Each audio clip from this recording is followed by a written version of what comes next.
Hi, so I am Firdaus Variava, the owner of a 100-year-old company called Bharat Floorings, which makes only cement products. And today I am here to introduce you to the wonderful world of cement. Now, normally when you think about cement, you always think of it in grey and white. But today we have some beautiful colors for you. We have like this lovely mint green, we have a lovely buttercup yellow, and we have this peach colored cement. And we are going to use these to make some really beautiful products.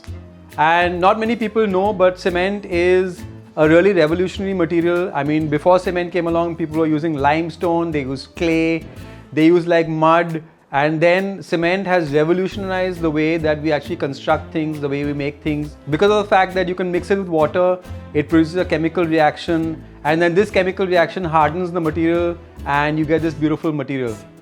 So let's get right into it. So let's first talk about this colored cement and why it's so special.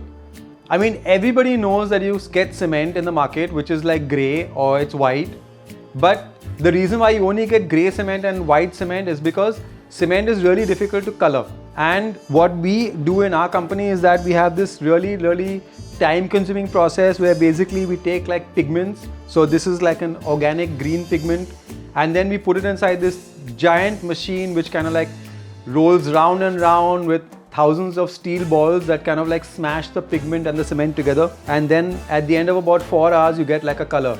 So today we have this beautiful green, then we have this buttercup yellow which is actually not organic. This is made from probably some sort of oxide, and then we have this lovely peach pigment which is also made from oxides and which are mixed together with white cement. So now what I'm going to be teaching you is a couple of techniques that are really versatile. You can use them with any mold, you can use them with pretty much any container in fact, and you can make some really beautiful effects with these techniques. So I mean, I have a whole bunch of molds which I've kept ready over here, and you're going to get one in your kit. But if you come across any other molds in the market, don't be afraid, buy it. Use these techniques and you're going to get some really spectacular results. I mean, look at these amazing molds. You get so many different kinds, and the techniques I'm going to teach you can be used with any of these molds. Now your kit will only have one of these molds, but you will get more molds in future kits. So when you do, you can use these beautiful techniques to make anything you like with those future molds. And it's so simple, you're going to love it.